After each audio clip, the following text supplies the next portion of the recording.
नमस्ते, मैं अवध नारायण यादव प्रज्ञा न्यूज़ से। और हमारा एपिसोड रविवार का आज आप देख रहे हैं हम एक हैं।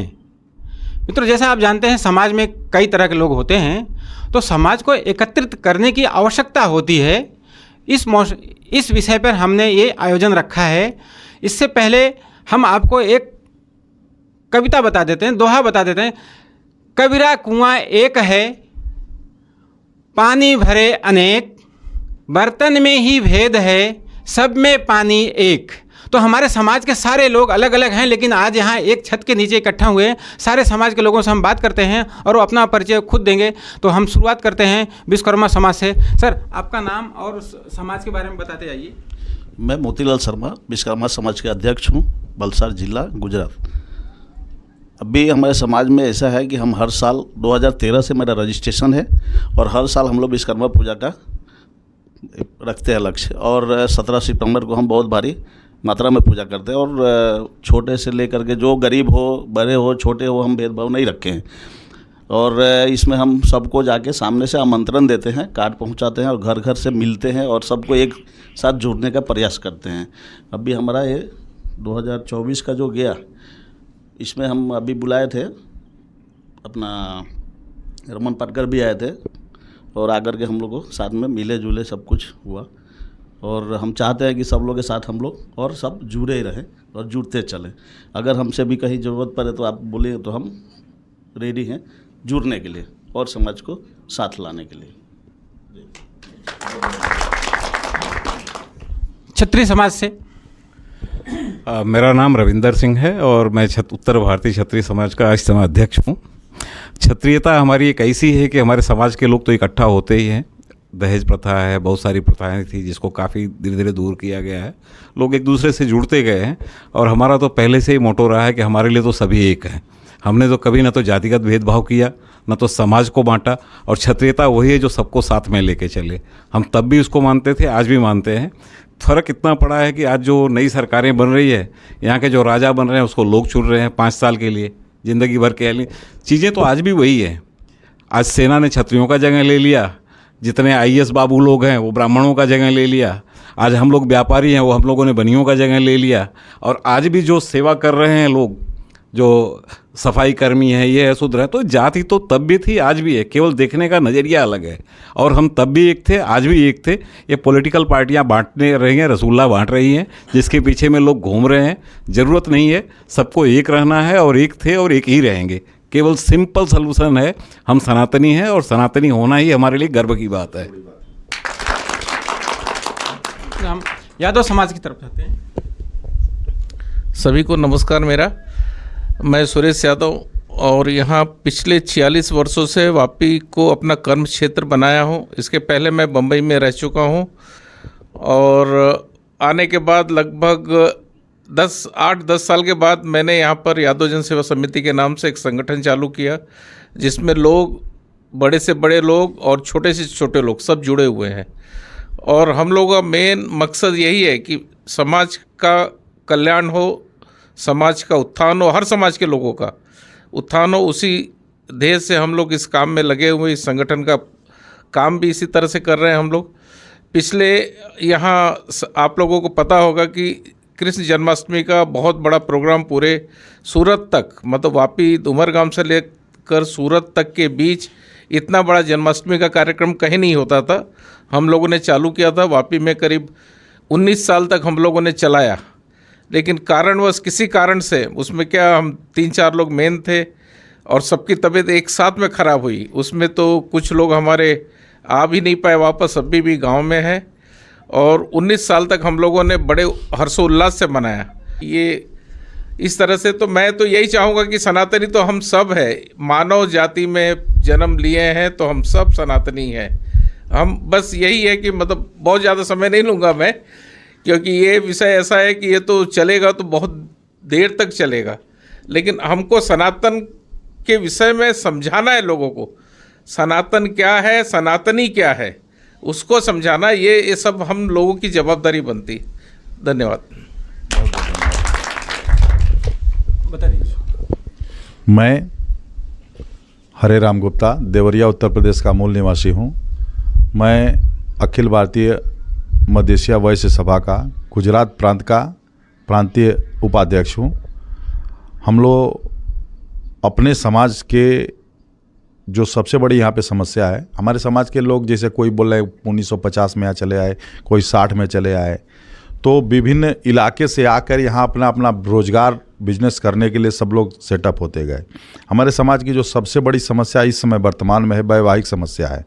और वैवाहिक ज़रूरत, चूँकि गांव में जब आदमी रहता है ना, तो गांव में एक समाज सेटअप है, वहाँ के लोगों का रिलेशन है कि ये फला का लड़का है, उनका है, तो शादी विवाह में परेशानी नहीं होती है। हमारे यहाँ सबसे बड़ी समस्या है विवाह, और विवाह एक सामाजिक संस्था है। समाज शास्त्र में पढ़ाया जाता है, मैकाइवर एंड पेज ने लिखा है कि विवाह एक सामाजिक संस्था है जिसका मुख्य उद्देश्य परिवार की स्थापना करना और बच्चों को उत्पन्न करना। तो परिवार की स्थापना करना सामाजिक उद्देश्य है, और बच्चे उत्पन्न करना उसका भी रिजल्ट है या उद्देश्य भी मान सकते हैं उसको। और यदि यह समाज में विवाह न हो, हमारा सामाजिक ज़रूरत है विवाह, विवाह न हो तो हमारा समाज विकृत हो जाएगा, लोग पशु बन जाएंगे। जैसा कि अमेरिका में है, 40% लोग बिना विवाह के अमेरिका में रह रहे हैं, लिव इन रिलेशन के मॉडर्न युग में। तो वह लिव इन रिलेशन समाज को विकृत कर देगा। आज हम खड़े हैं कि हम वैश्य समाज से हैं, भाई साहब क्षत्रिय समाज से हैं, ये कुशवाहा समाज से हैं, ये जो मौर्य समाज से हैं। तो आज हम खड़े हैं, एक समाज की बात कर रहे हैं, क्योंकि हमारा एक परिवार है, समाज है, परिवार है, रिश्तेदार है। लेकिन ये नहीं रहेगा, यदि विवाह नहीं होगा तो ये कुछ नहीं रहेगा। तो विवाह एक सामाजिक संस्था है जिसका मुख्य उद्देश्य परिवार की स्थापना करना, बच्चे उत्पन्न करना है। तो हमारे समाज का सबसे बड़ा टर्निंग पॉइंट है विवाह कराना। हमारे भाई साहब हैं दीनदयाल गुप्ता जी, जिनका उद्देश्य रहता है महीने में 2 वैवाहिक कार्यक्रम कम से कम पूर्ण कराना। अभी 2 दिन पहले एक वैवाहिक कार्यक्रम पूर्ण हुआ, उसके 1 हफ्ते पहले एक वैवाहिक कार्यक्रम पूर्ण हुआ। यानी महीने का 2 टारगेट, साल में 25 शादियों को कराने का, यानी 25 जोड़ों को एक करने का उद्देश्य है हमारे समाज का। और हम लोग चाहते हैं कि यह उद्देश्य को हम ज़्यादा से ज़्यादा और बढ़ावें। और दूसरी बात कि भाई साहब ने बोला कि समाज बटा हुआ है, तो क्यों ना हम सारे समाज के लोग मिलकर महीने या 2 महीने में एक बैठक करें, जिससे हम एक दूसरे से कनेक्ट हो। हमारे समाज की तो हम समस्या समझ सकते हैं, लेकिन क्षत्रिय समाज में भी कुछ समस्या है, ब्राह्मण समाज में भी समस्या है। क्योंकि आज जो समाज, जिस परिवेश में हम जी रहे हैं, ये बहुत पुराने पैटर्न पे बनाए गए समाज व्यवस्था है। समाज और वर्ण व्यवस्था हमारे बुजुर्गों ने बनाया, जिनको 4 भागों में बांटा गया था। 4 भाग में बना था, ब्राह्मण, क्षत्रिय, वैश्य और शूद्र। तो ये अभी भाई साहब ने बोला कि कर्म के आधार पर इन वर्ण व्यवस्थाओं की स्थापना की गई थी। तो कर्म क्या था? ब्राह्मण का कर्म था शिक्षा देना और उसका प्रसार प्रचार करना। क्षत्रिय का कर्म था सभी समाज के लोगों की रक्षा करना, तलवार के और अपने बाजुओं के बल पे, जो कि उन्होंने किया। और वैश्य का कर्म था, वैश्य यानी ब्रह्मा जी के उदर से निकला हुआ ये चीज़ है। तो इनका कर्म था कि सभी लोगों के पालन पोषण करना, यानी व्यापार करिए, उद्यम करिए, कृषि करिए और सभी का पेट पालिए, सभी का भोजन की व्यवस्था करिए। वैसे का कर्तव्य था। शूद्र को, उस वर्ण व्यवस्था में शूद्र को बनाया गया था कि आप ब्राह्मण, ठाकुर, क्षत्रिय, इसके नीचे का जो काम है, जैसे कृषि हो गया, पशुपालन हो गया या साफ सफाई का काम हो गया, तो ये उस जमाने के, यानी 5000 साल पहले जो भाई साहब बोल रहे हैं कि हमारी व्यवस्था बनी है, तो 5000 वर्षों की ये व्यवस्था है। तो ये व्यवस्था आज के युग में अप्लाइड नहीं है, यह बहुत पुरानी व्यवस्था हो चुकी है। आज सामाजिक व्यवस्था की हमारी ज़रूरत ये है कि सभी लोग मिलजुल के, जैसे क्षत्रिय हो के वैश्य का कर्म कर रहे हैं, वैश्य हो के क्षत्रिय का कर्म कर रहे हैं, शूद्र हो के ब्राह्मण का कर्म कर रहे हैं। विश्वविद्यालय में शेड्यूल कास्ट के लोग प्रोफेसर हैं, तो ब्राह्मण का कर्म हो गया। तो आज वो जाति व्यवस्था जो है डिस्टर्ब हो गई है, उसके अप्लाई नहीं हो सकता है, वो लागू भी नहीं कर सकते हैं, क्योंकि आज सबका साथ सबका विश्वास हमारी सरकार का भी नारा है। तो क्यों ना हम सभी समाज के लोग एक होके और अपने पूरे सनातन धर्म को आगे बढ़ाएं। और इसी बाड़ी के साथ मैं हमारे सिंह साहब को बोलना चाहूँगा कि अगला एक ऐसा समय निर्धारित कीजिए जिसमें सर्व समाज के लोग मिलें और एक साथ बैठ के इस व्यवस्था को आगे बढ़ाएं। इसके साथ मैं अपनी बाड़ी का विश्राम दूंगा। जय माता जी। परिचय हो गया और सबका हम फिर से अभिनंदन करते हैं। अब सवालों का, जो समाज से जुड़ी सवालें हैं, अब उसका हम सिलसिला शुरू करते हैं, उस पर विचार विमर्श होगा। सिंह साहब, आप मुझे ये बताइए, जो समाज बन रहा है, तो ये समाज का ज़रूरत क्या पड़ेगी? जो समाज बन रहा है उसकी ज़रूरत क्या है? संक्षेप में शब्दों में बता दीजिए।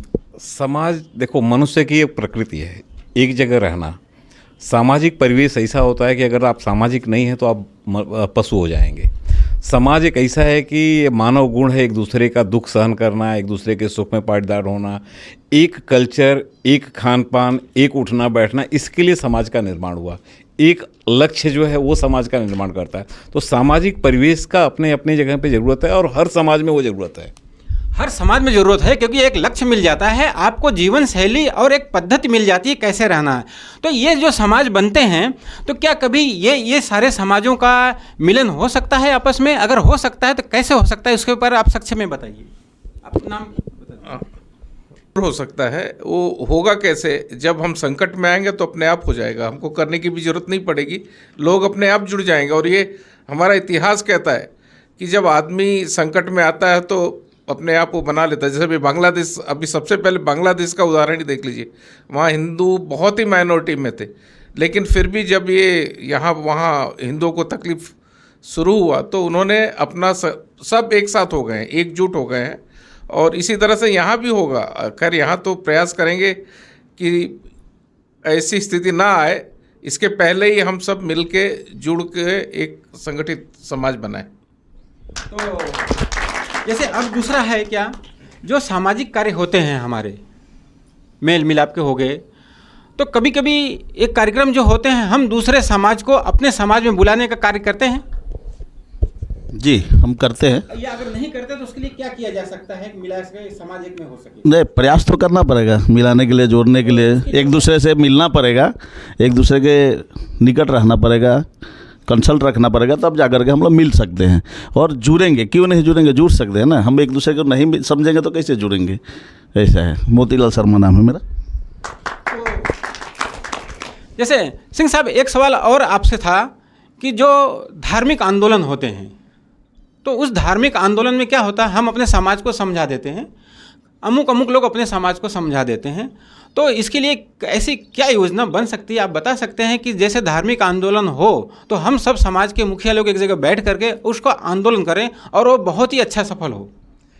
उसके लिए क्या किया जा सकता है, संक्षेप में बताइए। देखिए, पहली बात तो ये है कि ये जो सनातन की बात हम लोग कर रहे हैं ना, एक दूसरे के बिना हम सारे अधूरे हैं। आज हमारे यहाँ ही हम लोग, अगर हम अपने क्षत्रिय समाज की बात करें तो हमारे यहाँ एक भी संस्कार ऐसे नहीं होते जो इनके बिना पूरे हो जाए। सारे के सारे वहाँ पे होते हैं और बिना इनके कोई भी सांस्कृतिक प्रोग्राम नहीं हो सकता है।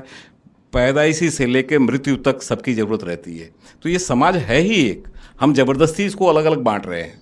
जैसा मैंने आपको बोला ना कि पहले की जो ज़रूरतें थी उसके हिसाब से, जैसे भाई साहब ने बोला कि ब्राह्मण लोग ये देते थे, क्षत्रिय ये करते थे, शूद्र ये करते थे, ये सब चीज़ें पहले भी थी, आज भी हैं और ये सनातन तक चलेंगी। इनके बिना ये जीवन संभव नहीं है। समाज के बिना आदमी का रहना असंभव है। आप अकेले जंगल में रह के क्या कर लोगे? आपको समाज तो चाहिए। 10 जन एक साथ इकट्ठा होंगे तो एक साथ उठना, एक साथ बैठना, एक साथ हंसना, एक साथ रोना, उसके लिए भी समाज चाहिए। रोने के लिए भी साथ में समाज चाहिए। तो जैसे ही हमारे विचारधारा एक मिलती है, एक सोच मिलती है, एक गोत्र मिलते हैं, तो हम सारे एक ही हैं। तब भी एक थे, आज भी एक है। केवल इसको डिवाइड एंड रूल का एक कॉन्सेप्ट पहनाया गया है, एक हाँ नहीं, देखिए क्या होता है कि ये चीज़ें जो है ना पॉलिटिकल वे में बांटती चली गई। मैंने आपको जैसे बोला ना कि अगर पहले की बातें करें कि वो बहुत बुद्धिमान होते थे, उनको ब्राह्मण बोलते थे, वो शिक्षा देते थे। आज सबसे ज़्यादा बुद्धिमान कौन है? आज सबसे ज़्यादा बुद्धिमान है सिविल सर्विसेज क्वालिफाई करने वाले IAS लोग। वही मंत्री हैं, वही पॉलिसी बनाते हैं, उन्हीं के डगर पे सारे लोग चल रहे हैं। आज राजपूत है कौन? इंडियन आर्मी है, उसका सेनापति कौन है? राष्ट्रपति है। प्रधानमंत्री कौन है? 5 साल के लिए राजा लोगों ने चुन के बनाया है। पहले जन्म से होते थे, अभी कर्म से हो रहे हैं। शूद्र कौन है? आज भी जो सफाई कर्मी है, ये पूरा सेवा कर रहे हैं। विश्वकर्मा कौन है? रोड कंस्ट्रक्शन, बिल्डिंग, ये सब बनाने वाले लोग विश्वकर्मा ही हैं। निर्माण का कार्य उन्होंने ही किया है हमेशा। तो ये चीज़ें पहले भी थी, केवल उनका परिभाषा चेंज हो गया है। सो आज शूद्र की बात हम करते हैं, आज हम ये वैश्य समाज की बात करते हैं। उनसे बड़ा भामाशाह से बड़ा एग्जाम्पल कहीं नहीं है दुनिया में। जिसने दिया, जिसने दान दिया, और उससे बड़ा एग्जाम्पल नहीं है कहीं दुनिया में। तो हमारा समाज तो पहले से ही एक था, आज भी एक है और कल भी एक रहेगा। जैसे भाई साहब ने बोला ना कि जब भी विपत्ति आती है तो सारे लोग इकट्ठा होते हैं, तो विपत्ति का वेट क्यों करते हो? और ये जो बांटना बंटवारा जो चीज़ें चल रही हैं पॉलिटिकल, मैं तो इसके बहुत खिलाफ हूँ। चीज़ें क्या होता है कि आदमी स्वार्थी भी होता है। स्वार्थ एक ऐसा सब्जेक्ट है जिससे आदमी बाहर निकल ही नहीं पा रहा है। उसके चक्कर में ये सारे के सारे नौटंकी चल रही है टीवी पे जो हम लोग देख रहे हैं। मैं ये नहीं बोलता हूँ कि भाजपा बहुत अच्छी पार्टी है या सपा खराब है या कांग्रेस खराब है। जिसकी जो विचारधारा उसके साथ आप जाओ, लेकिन आप अपने स्वार्थ के चक्कर में अपने देश का नुकसान मत करो। और जहाँ तक समाज की बात है, जो लोग यहाँ पे बैठे हुए हैं, मुझे नहीं लगता है कि किसी को गवर्नमेंट से कुछ बहुत उम्मीद है और आपके लिए हासिल क्या करके दे। पॉलिसी बनाना उनका काम है, काम करना हमारा काम है। अभी उसमें कौन सा बेनिफिट लेना है और नहीं लेना है, मुझे नहीं लगता है कि मैं पर्टिकुलरली अगर क्षत्रिय समाज की बात करूं, कौन सी राजनीतिक पार्टी क्षत्रियों को बहुत बड़ा राज दे देगी यहाँ पे, कौन सा फेवर कर देगी। हमको तो फेवर भी नहीं चाहिए, हमको देश चाहिए। और देश अगर नहीं है तो ना तो आप रहोगे ना तो हम रहेंगे, हमको साथ में रहना है। बहुत बढ़िया बात, हमको देश चाहिए। देश से चाहिए तो इससे हमसे संबंधित एक प्रश्न आपसे कर रहे हैं, जो समाज है उसका राष्ट्र और देश के प्रति क्या कर्तव्य है? समाज की परिभाषा अभी भाई साहब ने बोला, एक या एक से अधिक लोगों के समूह को समाज कहते हैं। और समाज में अलग अलग वर्ण व्यवस्थाएं बनी हैं, तो यह वर्ण व्यवस्थाएं हो गई। तो वर्ण व्यवस्थाओं का काम है सामाजिक दायरे के अंदर रह के जो भी कर्तव्य हमारे होते हैं, सामाजिक कर्तव्य, उसको पूरा करना। और सामाजिक कर्तव्य के अलावा हमारा एक सबसे बड़ा कर्तव्य है राष्ट्रीय कर्तव्य, जिसके बारे में ये पूछ रहे हैं कि राष्ट्रीय कर्तव्य क्या है। सबसे बड़ा कर्तव्य हमारा है राष्ट्र हमारा सुरक्षित है तो हम हैं। भामा साहब का इन्होंने जिक्र किया। भामा साहब एक बनिया थे जो कि जब राजा के ऊपर विपत्ति आई थी, राजा जब जंगल में रहते थे तो उनका मुग़लों ने उनके साम्राज्य को आक्रमण करके ध्वस्त कर दिया और जंगल में छिपने के लिए चले गए। जब दोबारा भामा साहब उनसे मिले, बोले कि आप आइए और आपको अपना साम्राज्य खड़ा करने के लिए जितना भी धन की ज़रूरत पड़ेगी मैं दूंगा। उस ज़माने में भामा साहब ने अपना कोष खोल दिया था और फिर जो है नए सिरे से उन्होंने साम्राज्य अपना स्थापित किया और उसका एक बहुत बड़ा इतिहास है। तो हमारा राष्ट्रीय कर्तव्य, हमारा राष्ट्र सुरक्षित है तभी हम सुरक्षित हैं। एग्जाम्पल के तौर पर अभी हमारे हिंदू धर्म के या चाहे किसी भी धर्म के बांग्लादेश में जो अत्याचार हो रहा है, उस स्थिति में क्या कोई व्यापार कर सकता है? क्या कोई विद्यालय चला सकता है? क्या कोई बनिया कोई कर्म कर सकता है? कुछ भी नहीं हो पाएगा। तो हमारा राष्ट्र जब तक सुरक्षित नहीं रहेगा तब तक हम अपना विकास कर ही नहीं सकते हैं। ना शिक्षा का विकास कर सकते हैं, ना सामाजिक कोई कार्य कर सकते हैं, ना अपना विकास कर सकते हैं। तो इसके लिए हमारा राष्ट्र सर्वोपरि है, राष्ट्र के बाद ही हमारा सारा कर्तव्य है। तो जनता से राष्ट्र बनता है और उसी जनता से समाज बनता है। तो हमारा आज का सामूहिक चर्चा में एक प्रश्न ये छूटता है, जो हम समाज के प्रमुख बनते हैं, सभी लोग समाज के प्रमुख हैं, तो जो समाज के प्रमुख हैं और जो निम्न स्तर के उनके समाज के आदमी हैं, ये सामूहिक चर्चा है, आप लोग कर सकते हैं। तो बता सकते हैं क्या वो आप जो निम्न स्तर का आदमी है आपके समाज से, वहाँ तक पहुँचे हैं हम लोग, या पहुँचने की कोशिश करें, या वहाँ कैसे पहुँचा जाए? जो आपके समाज से नहीं जुड़ा है, सामूहिक चर्चा आप बता सकते हैं, इसके बारे में क्या किया जा सकता है जो निचले स्तर तक का है? ये तो हमारा एक सामाजिक कर्तव्य हो गया। हम जब अपना एक समाज बनाए हैं, दो या दो से अधिक व्यक्तियों का मिलन एक समाज होता है, तो हम समाज तो बनाते हैं, लेकिन प्रायः हर समाज में मैं ये देख रहा हूँ कि जो हाई लेवल के लोग हैं, अपर लेवल के लोग हैं, किसी भी समाज में, चाहे यादव समाज हुआ, क्षत्रिय समाज हुआ, वैश्य समाज हुआ, हम इस गलती को स्वीकार करते हैं। हमारे समाज में भी जो निचले लेवल के लोग हैं, हम ज़्यादा से ज़्यादा उनसे कांटेक्ट नहीं कर पाते हैं, उनसे मिल नहीं पाते हैं। उनसे मिलने में हमको थोड़ा सा आभास होता है कि किस लेवल का आदमी इससे न मिला जाए। लेकिन हमारा अगला कर्तव्य रहेगा, हम चाहेंगे कि हम अपने समाज के निम्न से निम्न लोगों के साथ मिलें, क्योंकि एक एक बूंद से तालाब बढ़ता है। उसी तरह हमारे समाज के जो सबसे नीचे वाले व्यक्ति हैं उनसे मिला जाए। और सभी समाज के लोगों से मैं आग्रह करूंगा कि वो अपने समाज के निचले से निचले व्यक्ति को मिलें और उसको जोड़ें, और जोड़ के उसका भी विकास और उत्थान करें। धन्यवाद। तो आपका इस पर क्या राय है? निचले स्तर के जो समाज के जुड़े हैं, जरूरी नहीं है कि जो निचले स्तर का हो जुड़ा हो समाज में। बहुत से लोगों से मिलते हैं तो वो बोलते हैं आपकी समाज से, तो बोला नहीं हमसे, इस समाज से तो कोई मिला ही नहीं हमसे। ऐसे भ्रांतियाँ सभी समाजों में हैं। देखिए, सारे समाज में सारे लोग तो नहीं जुड़ सकते हैं, एक्टिव तो नहीं हो सकते हैं, इनएक्टिव फॉर्म में। लेकिन अगर वो हमारे समाज का आदमी है, जब अभी यहाँ पे हम लोग सनातन और हिंदू धर्म की बात कर रहे हैं, तो कोई भी गरीब आदमी है उसकी मदद करना ज़रूरी है, कोई भी किसी भी समाज के लोग हों, कहीं कोई भी जाति का हो, उसका करना चाहिए। और क्या होता है, भगवान ने पहले से भी बोला है कि जब भी आप सक्षम हो जाते हो ना, तो आपको जितना ये प्रकृति देती है ना, उसका कुछ ना कुछ रिटर्न देना चाहिए। वो रिटर्न देने का टाइम अगर आया है आपका, तो उनकी मदद करिए, और सारे लोग करते हैं। और मैं इस चीज़ को कभी नहीं मानता हूँ कि वो हमारे समाज का है, निचले तबके पे बैठा है तो उसको आप राजा बना दो, बिल्कुल नहीं, उसको उसकी योग्यता पे ऊपर आने दो। और मैं ये मानता हूँ कि किसी को भी ये भीख देना अच्छा भी नहीं है और देना भी नहीं चाहिए। उसको योग्य बनाना ज़रूरी है, उसकी योग्यता बढ़ाने के लिए आप कुछ कर सकते हो तो आप करिए। और मैं हमेशा मानता हूँ उनको काम दीजिए और उनको ऊपर लेके आइए, वो अपने कर्म से ऊपर आएंगे, ज़िंदगी भर स्वाभिमान से जिएंगे। हमको उनको दान देने की ज़रूरत नहीं है, और मैं उसके एकदम खिलाफ हूँ। मित्रों, निष्कर्ष बहुत ही बढ़िया निकला। हम जो नहीं कहना चाहते थे वो निकल गया, क्योंकि इन्हीं लोगों के मुख से सुनना चाहते थे। किसी भी समाज का कोई भी व्यक्ति हो, अगर वो निचले तबके का है तो उसे समाज नहीं देखता है, उसे जो भी मिले वो उसकी मदद के लिए आ जाए। यह निष्कर्ष बहुत ही बढ़िया सिंह साहब ने बताया। दूसरा सवाल एक और भी था, जो भ्रांतियाँ फैलती हैं समाजों में कि अमुक व्यक्ति इस समाज का है लेकिन उसकी विचारधारा किसी और राजनीतिक से है, तो क्या समाज का जिस समाज वाला जुड़ा है तो उसको बहिष्कृत कर सकता है? हम स्पष्ट कर देना चाहते हैं, किसी ए पार्टी से वो मिलता है लेकिन जो समाज है वो ए पार्टी से नहीं है, वो बी पार्टी का सपोर्टर है, तो क्या ऐसे समाज के जो समाज का व्यक्ति है उसे उस समाज से निकालना चाहिए?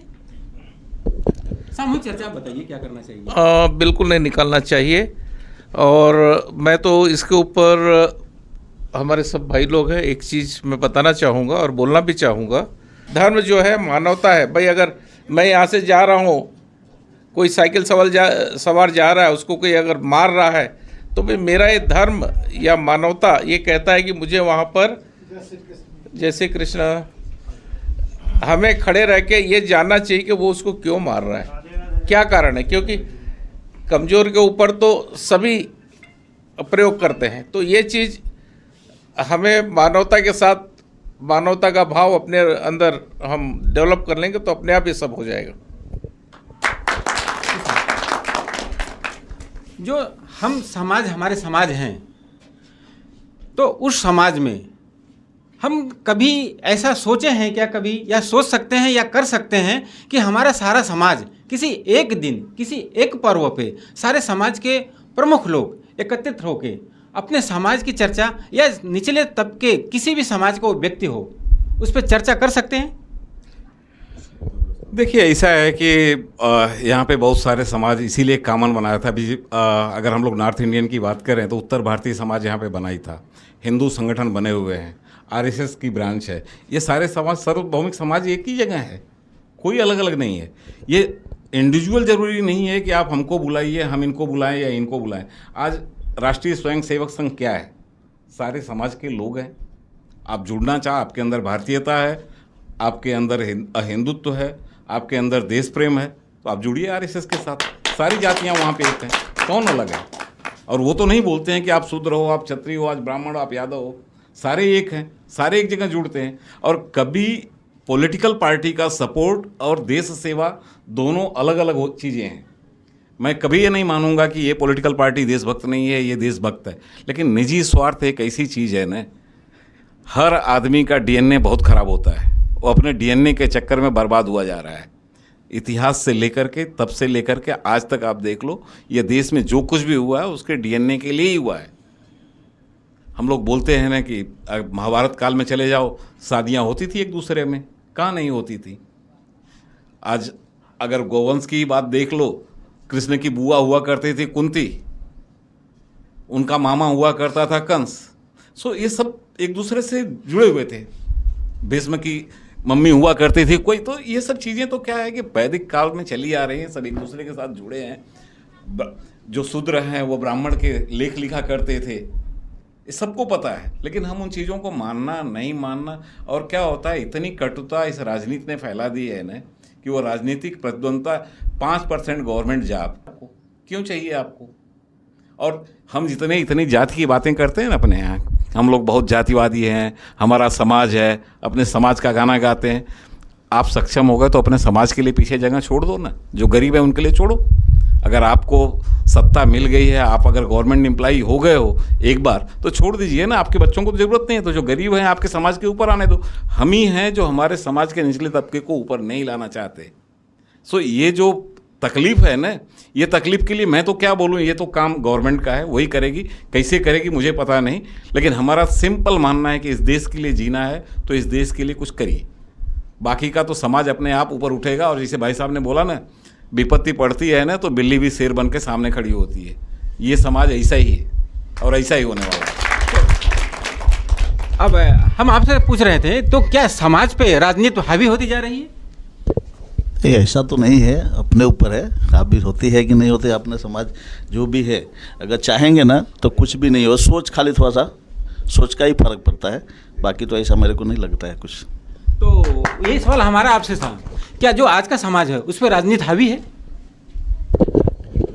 आज के समाज पे राजनीति हावी है, इसको आंशिक रूप से मैं स्वीकार करता हूँ। और हावी होने का मुख्य कारण है हमारा मीडिया माध्यम, क्योंकि हम समझ रहे हैं, कुछ लोग हैं जो किताबें पढ़ते हैं, कुछ लोग हैं जो बाहर से अपनी ज्ञान की प्राप्ति करते हैं, लेकिन बहुसंख्यक लोग हैं जिनको सामाजिक ज्ञान का मुख्य साधन है टीवी और मोबाइल। टीवी और मोबाइल पे वन साइडेड स्टोरी चलाई जा रही है, एक ही चीज़ को बढ़ा चढ़ा के पेश किया जा रहा है, जो कि सर्वथा उचित नहीं है। आज जैसे भाई साहब ने बोला कि बीजेपी अच्छी हो सकती है, तो दूसरे गलत कैसे हो सकते हैं? बीजेपी अच्छी है तो दूसरे गलत कैसे हैं? हमारी विचारधारा बीजेपी की है, ठीक है, लेकिन आपकी विचारधारा बीजेपी की नहीं है, तो आप गलत कैसे हो सकते हैं? आप तो मतलब सार्वजनिक रूप से आपको गलत कैसे स्वीकार किया जाता है? ये राजनीतिक लोगों का जो है षड्यंत्र है, और राजनीतिक गुलाम, क्या हमको मेंटली मानसिक रूप से गुलाम बना दिया गया है। हम मानसिक रूप से फ्री नहीं हैं, इस चीज़ को आप स्वीकार करिए, ये मेरा जो है विचार है।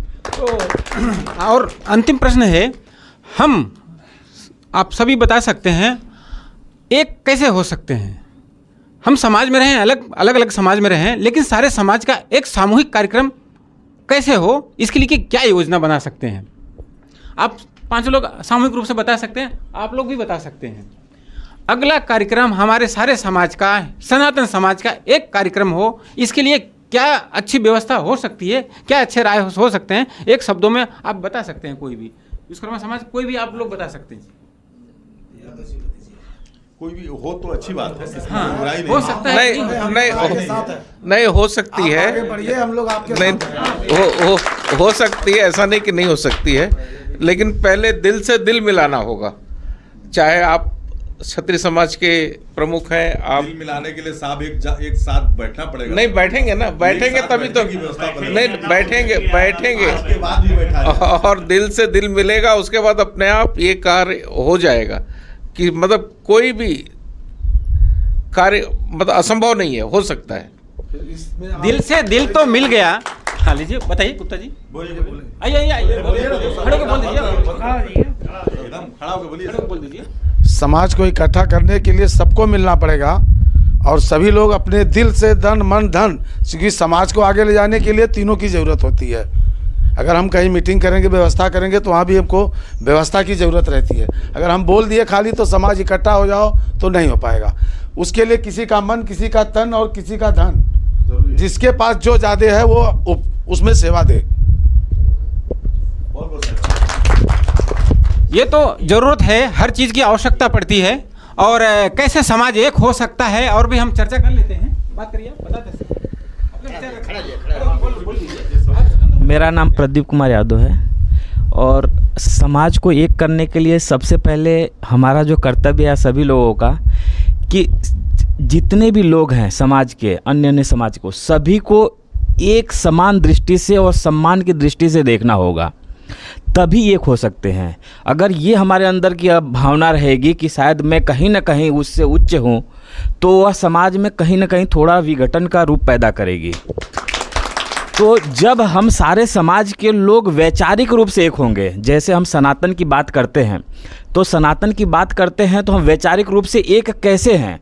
क्योंकि हम ये मानते हैं, सारे लोग जो 3-4 कंसेप्ट में दे रहा हूँ वो सारे लोग मानते हैं, यानी इसका मतलब वो सनातनी है। कि पहला वो मानते हैं कि हम आत्मा पे विश्वास करते हैं, हम ईश्वर पे विश्वास करते हैं, हम पुनर्जन्म पे विश्वास करते हैं। ये सारी जो चीज़ें विश्वास करते हैं कहीं ना कहीं ये सनातन में है। हम बौद्ध का कंसेप्ट, गौतम बुद्ध ने जो बौद्ध के कंसेप्ट में है, वह आत्मा को नहीं मानते थे, ईश्वर को नहीं मानते थे, लेकिन पुनर्जन्म को मानते थे। तो ये कंसेप्ट एक वैचारिक अलग है यह धर्म।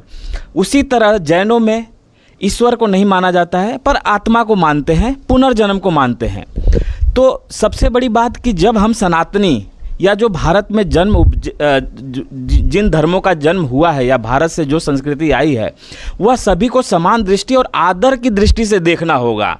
और कहीं ना कहीं ये सबसे बड़ा कर्तव्य बनता है कि जो अपने अंतर मन में सोचता है कि मैं सबसे उच्च हूँ, उसकी बहुत बड़ी जिम्मेदारी बन जाती है कि वह दूसरे समाज को समझे कि यह भी उच्च है। तो यह जब जिम्मेदारी सारे लोग निभाने लग जाएंगे तो वह दिन दूर नहीं कि समाज सभी एक हो जाएं।